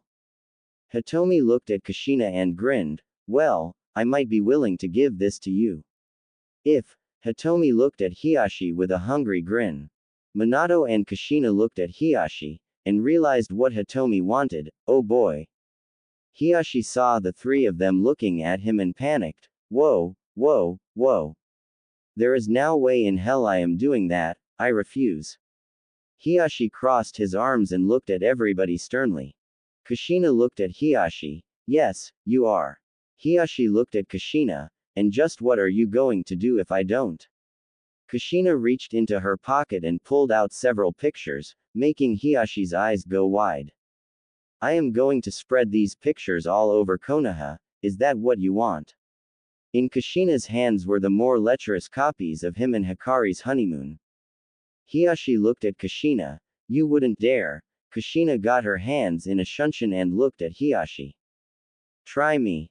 The look in Kushina's eyes left no room for argument. Kushina would do it, no doubt about it. Hiashi glared holes at the ground as he ground out. Fine, I'll do it. Hitomi smiled as she passed the scroll to Kushina. Excellent. Now Hiashi-kun, she spoke seductively into his ear. I expect you to be here no later than 5:30 tonight, no excuses. Hitomi got up and began to skip out of the room, humming a tune to herself. Hiashi looked at Minato and Kushina. I can't even begin to tell you how much I hate you at this moment, I really can't. Minato opened the scroll. Shut up Hiashi, you'll enjoy it later. Now, time to see what we have here. Minato looked at the scroll and found two separate documents. One was Naruto's genetic detail, and all other physical characteristics, along with his date of birth. It was one of 4 documents. The other one was another letter that had some sort of intricate riddle. Kushina grabbed the riddle and handed it to Hiashi. Read and translate, now. Hiashi grumbled as he took the sheet, looking at the riddle placed by his wife. Dear reader, if you have found this then you figured out the first riddle. Now for the next riddle. The second document is hidden in the sight of the sinner. Hiashi looked at the document. Okay, this is a tricky one. Kushina grabbed the paper and read the riddle. In the sight of the sinner, won't that be somebody who has a criminal track record? Hiashi shook his head as he grabbed his forehead. No, Hitomi had those people placed in a different category. Her idea of a sinner was completely different. But what was it she defined as a sinner? Ishii sighed as he sat back in his chair. This one is going to take a little longer than the one we just did. Kushina and Minato sighed. Great, well, the two got up and turned to leave. We better get going, maybe we can figure it out while we wait for you. The two left the house, leaving Hiashi in the living room. Yes, maybe you will. Hiashi began to close his eyes. Before they shot open, those bastards left me here. Hiashi was about to run to the door to flee. Oh Hiashi-kun, a shiver ran up the Hyuga head's spine as he slowly turned around, finding Hitomi standing in front of him with her hair let down, a pair of panties, and a bathrobe the only thing showing any decency for her. I am glad they left, now we can start early. Hitomi began to remove the bathrobe as she pulled out a set of handcuffs. Ah, back with Naruto. Naruto grinned as he burned one of Kakashi's favorite books, the extremely rare manga edition of Ika Ika Paradise, all the pictures and dialogue put into manga format. Kakashi was crying. Oh come on Naruto, what did I ever do wrong to you? Naruto's eyes lit up in absolute rage. What did you do? What did you do? Exclamation mark quote. Naruto jumped off the ledge and landed on Kakashi's fingers, making the Jonin cry out in pain. You took Hinata's form and made me learn the technique of the Yondaime. You almost destroyed my trust in her. That is what you did wrong, you bastard. Naruto jumped back up and used his chakra to walk up the side of the ship before he covered all of the other books in vegetable oil. Say goodbye to your precious collection. Naruto lit the books on fire and threw them overboard, permanently destroying them. No, Kakashi watched as the books flew through the air, burning as they fell into the ocean, completely ruining them as they floated off. Naruto sneered at Kakashi as he saw the Jonin sobbing at the loss of his precious collection, which he had spent the last 15 years working on. Remember this, Kakashi, before you make a stupid mistake like that again. Naruto walked off, leaving the Jonin still clinging to the edge. Next day, Naruto looked at the incoming land mass as he sat on the edge of the ship's railing. So, that's Yuki no Kuni. Quite different from Konoha, though. It's called Yuki no Kuni for a reason, ain't it? The entire country was covered in a massive expanse of snow. The only greenery was the massive amount of pine trees. As the ship was being unloaded, Yukie, or Koyuki as she was now known, was looking around, any possible route to escape. She finally found one and charged through the trees. Naruto saw her run and sighed, damn bitch, can't she just stop running? Naruto used Shunshin and quickly went after her. Koyuki was about to slide down a hill when she tripped and fell through the snow, rolling down the hill instead of sliding like she intended. She slammed into several trees on the way down before she landed front first into a sheet of ice. Spitting out some blood from her mouth, she got up and was about to run, going somewhere. She turned around and saw Naruto standing behind her. Come on, I don't feel like hauling back you back. And I have every intention of getting paid for this mission. Koyuki grabbed a stick and swung it at Naruto, who simply caught it and snapped it in half. Koyuki looked at Naruto as he threw the stick to the side. I am a shinobi for a reason, Koyuki Haim, so a stick isn't exactly going to help you on this one. Koyuki stepped back. I am never going back, do you hear me? I will not go back. Sighing, Naruto pulled out a roll of ninja wire and was about to tie her up. None of you are going anywhere. Naruto and Koyuki looked up to see Dodo Kazuhana before they felt a sharp pain at the back of their necks, and all they knew was darkness. No, I know, I am using the Naruto gets knocked out cliffhanger cliché, but hey, I needed some way to end the chapter, this way just worked. Also, for those of you who figured out what Hitomi is going to do to Hiyashi, you deserve a pat on the back and a piece of cake. For those of you that didn't, no cake for you. Yes, Hinata sort of took advantage of Naruto's pleading, but you know what, Hinata needs to do that more often. I mean, I have seen several stories where Naruto hurts Hinata and she automatically forgives him after an apology. No, she need to milk the situation badly. Naruto's eyes snapped open as he finally awoke. He blinked a few times, as his eyesight was still blurry. When his vision finally cleared, he saw he was in a dark room with iron bars. He snapped his head around and saw that he was in a cell. He went to move his arms, to find that he couldn't. He looked to find his arms were bound and were laced with chakra-suppressing seals. Shit, that sucks. He looked around, hoping he could find something he could break the damn chains with, or at least get those chakra-suppressing seals off. You're wasting your time. Naruto snapped his head in the direction he heard the voice, to see Koyuki in a cell across from him. It's better if you just give up. Naruto snorted as he finally found something he could use, a hairpin. He pulled himself up and began to try and pick the lock as he talked. If I did that every time shit got tough, princess, I would have been dead a long time ago. Naruto heard a click as he continued trying to pick the lock. Snap, the hairpin broke inside the lock, damn it.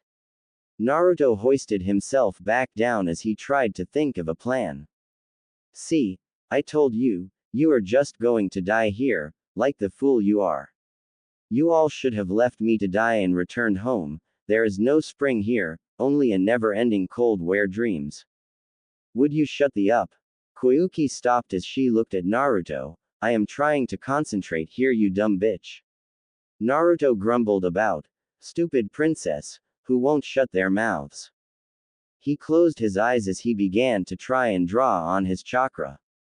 The chakra suppressors may be able to cut off chakra of Jonin level, but he knew for a fact that there was no way it was going to be able to cut off all of his chakra, which was beyond Jonin level. In fact, it was pretty damn close to Cage level, so he should be able to draw on enough to use an escape jutsu.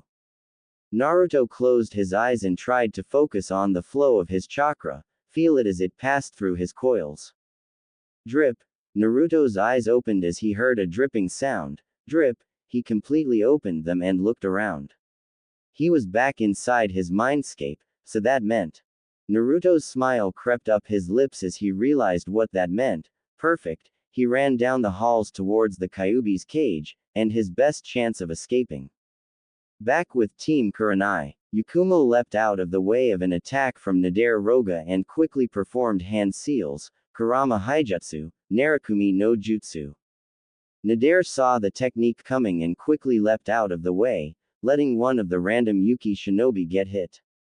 The man screamed in pain and terror as he began to claw at his eyes before he fell bleeding to death from his sockets. Yakumo cursed as she leapt out of the way of Nadare's Hyoten techniques. Hinata sent a Jiyuken strike at Fubuki, who quickly grabbed her wrist and threw her in the air. Fubuki performed a set of hand seals, Hyoten, Sabama Fubuki, a hail of ice needles shot at Hinata in the shape of miniature swallows. Hinata quickly used Kaden in mid-air and allowed herself to fall towards Fubuki. She jumped out of the way as Hinata's Kaden created a crater where she landed. Hinata quickly jumped out of the ice crater and began to strike at Fubuki with brutal accuracy. Kurenai and Kakashi separated and tried to flank Mizore as he shot his retractable cable arm.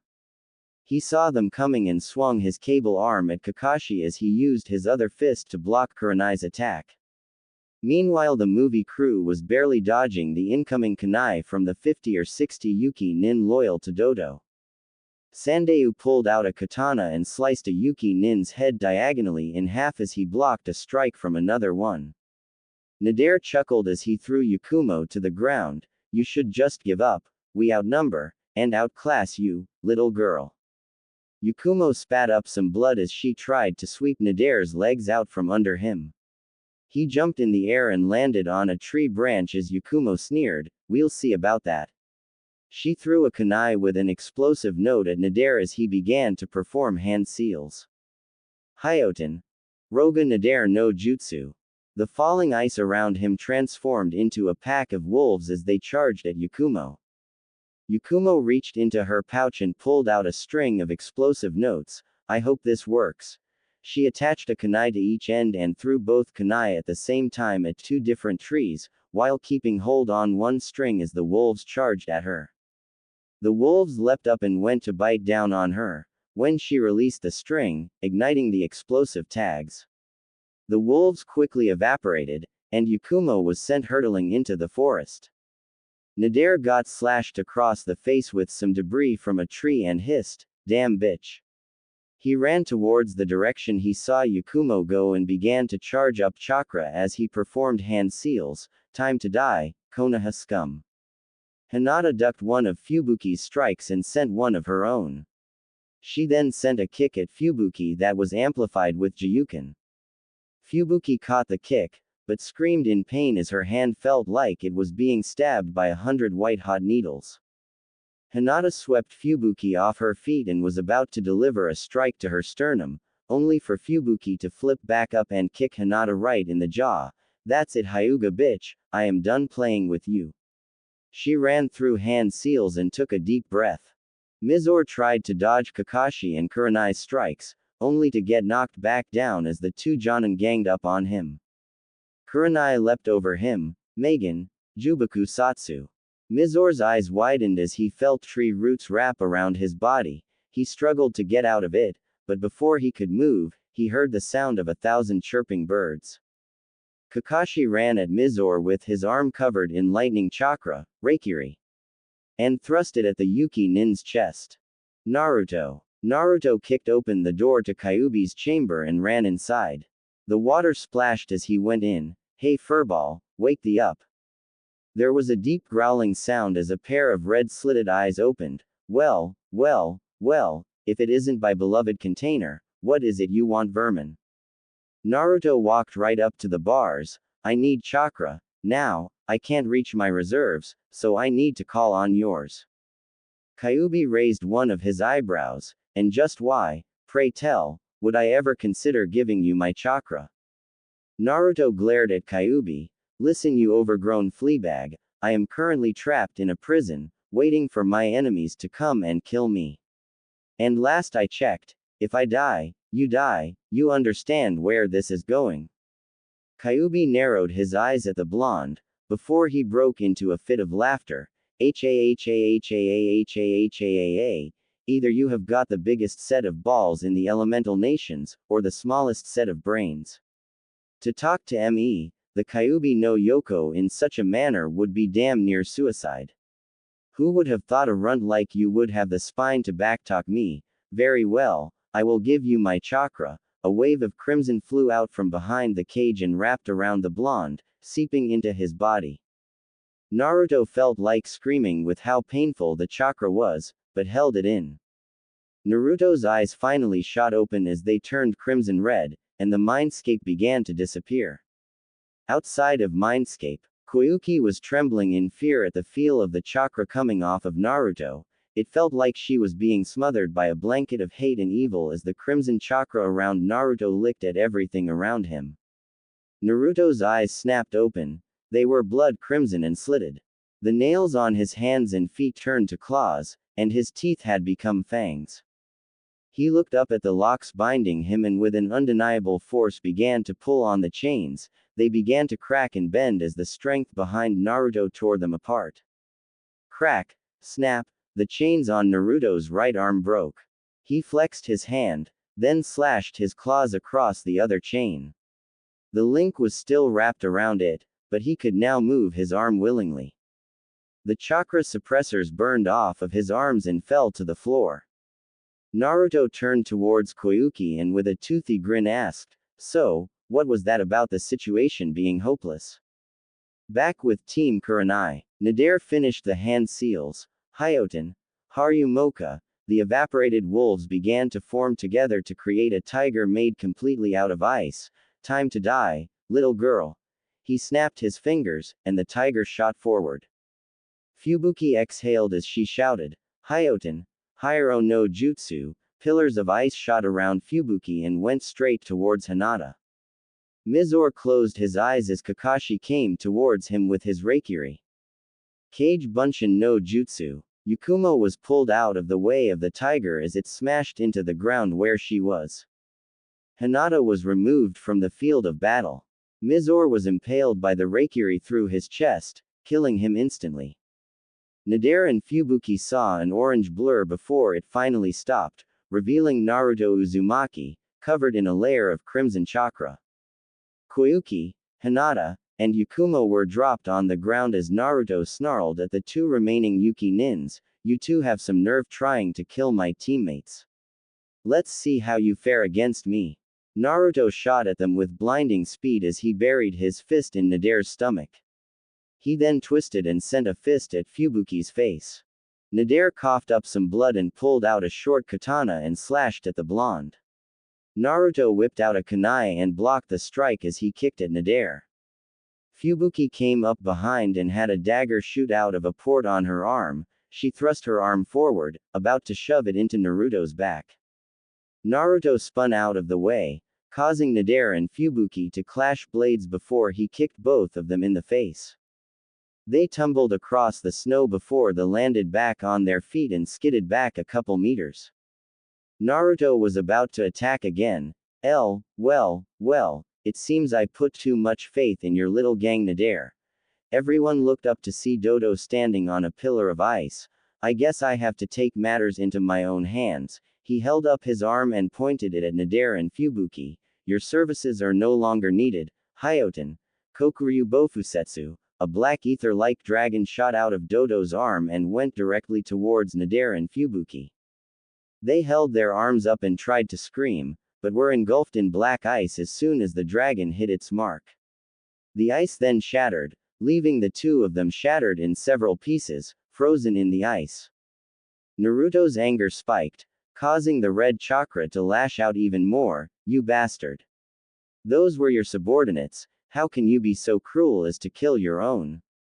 Dodo chuckled as he began to remove his royal kimono. They failed to serve me, they had no more use to me. Is that such a hard concept to understand?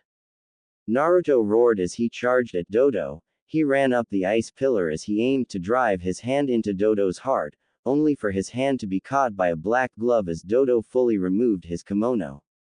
Dodo smirked as he threw Naruto into a tree. This is the Mark II chakra armor. It is only a prototype, but it serves its purpose. Now, he turned towards Koyuki. Time to finish this. A pair of wings came out of his back as he swooped down and grabbed Koyuki. Naruto saw him fly in the air. Damn, I'll never catch him at this rate. He then saw the tree shaking. Wait a minute, he ran up the tree and pulled down on it. The tree wasn't all that flexible, but it would serve its purpose. He used his chakra to keep the tree from springing prematurely, then sent his chakra into his feet to shoot himself further as the tree threw him into the air. Naruto slammed into Dodo's wings, causing him to spin out of control into a deep bowl-shaped glacier. They all slammed into the icy ground, causing Dodo to let go of Koyuki, and for Naruto to slide into a pile of snow. Dodo stood up, and grinned as he saw where he was. Ha, looks like your plan failed. He grabbed Koyuki's necklace, which had fallen off during the crash, and ran to a small obelisk in the center of the ice formation. The treasure of the Kazuhana family is mine. He slammed the necklace into a keyhole, which it fit perfectly. Naruto stood up and winced as he coughed up a bit of blood, and the crimson chakra receded back into the seal. Damn, I can't call on that Baka Fox's chakra, shit. Naruto stood up and tried to think of a way he could win. I am all out of attacks, and any of the ones I have will be useless. Naruto's eyes snapped open as he remembered. He had one attack that would work. No, won't use his technique, I can't. Dodo turned towards Naruto and Koyuki. This ends here. Soon Yuki no Kuni shall rule all the elemental nations. The world will be mine. Ha ha ha ha ha ha ha. Naruto glared at the man. He may not like most of Konoha, but it was his home, he couldn't just let it fall. Sighing, Naruto held out his hand. Damn me to hell for this. He focused his chakra into his palm and began to spin it, and forced it into a sphere-like shape. Damn, this attack isn't enough. And I never finished learning the final step. Naruto focused harder on the sphere. Come on, come on, come on. The sphere was covered in a shell as it stabilized. Naruto smirked. Good. Naruto held back his arm. Alright, time to finish you off, Dodo. Naruto charged towards the crazed villain with his technique being held in his hand.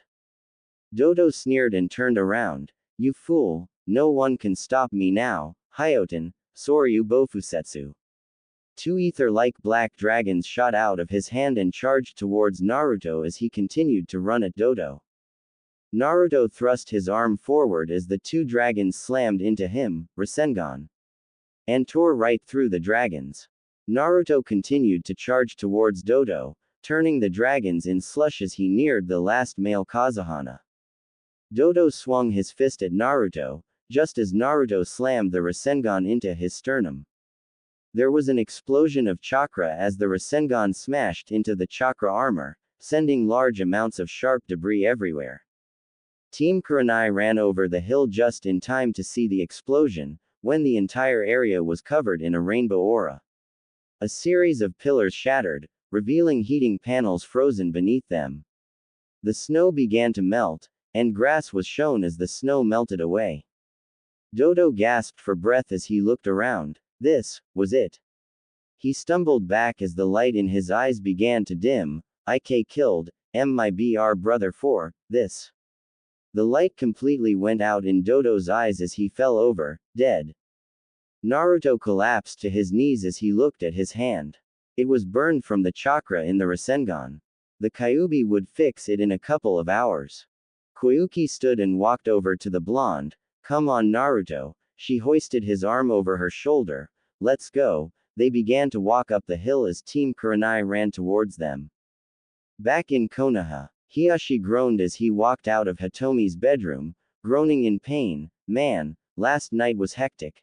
He rubbed his wrists, which were scarred from the rope burns. Damn, that hurts. He went to grab some soothing cream from Hitomi's cabinet and rubbed it where the rope burns were. Finally, after taking care of his injuries, he went to grab some coffee, but stopped remembering Hitomi's obsession with buying coffee from certain shops.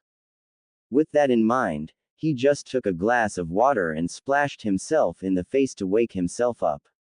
He sat on the couch and looked out the window. Well, Minato was right about one thing. A perverted grin came to his face. I did enjoy that. Hitomi walked out of her room, wearing her housecoat and smiling. Ah, I had so much fun last night, Hiyashi-kun. We should do this more often. She smiled as she began to use her fingers to walk up Hiyashi's arm as she sat on the couch. Maybe if we're lucky, I can get that child I always wanted. Hiyashi groaned. Please don't say that. I am already going nuts with the ones I have now. Hanabi is crazy when she gets too much sugar in her system, and unfortunately, that I all she wants to eat. Sigh, I regret allowing her to eat sweets. Hitomi giggled. Ah, but you know you can't resist that cute puppy dog expression on little Han-chan's face, can you? Hiyashi chuckled. True, I can't. He sat back and looked out the window. It had a perfect view of the Hokage monument. Ah, didn't Hikari come here often to look at the monument? Hitomi nodded. Yes, as a matter of fact she did. She always scowled at the Sandame's face for some reason. Hiyashi quirked an eyebrow. Did she now? He looked up to the Sandame's face. Only one side of his face was visible, his left eye was clearly noticeable. Hiyashi sighed and leaned back. When his own eyes turned back to the Sandame's face, wait a minute, Hikari viewed sinners in certain categories. She viewed all those who had forsaken their duties for their own gain as sinners. So, he turned towards the Sandame. In the eye of the sinner, the Sandame's eye. He shot up and ran towards the door. Sorry Hitomi, gotta go by. Hitomi stared after Hiyashi as he ran into the streets towards the Hokage Tower. Why didn't he grab his clothes? Hokage Tower. Minato sighed as he read through Ibiki and Inoichi's reports. With all this stacked against you Hiruzen, execution is a definite outcome. Kushina passed him a cup of coffee and sat down in the chair in front of his desk. Kushina shook her head. What happened to this village in our absence? Minato sighed as he turned his chair around to look out the window. It went to hell, that's what. Hey wait sir, oh my god, put some. Minato and Kushina turned around as they heard shouting in the lobby, and the door was kicked off its hinges, leaving a small cloud to cover the person. They watched as the cloud disappeared to see who it was, and their eyes widened in total shock.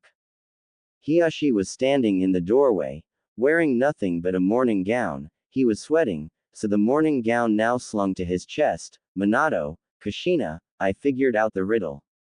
He waited to see what their reactions would be, only to raise an eyebrow as they had their mouths hanging in disgust. Why are you looking at me like that?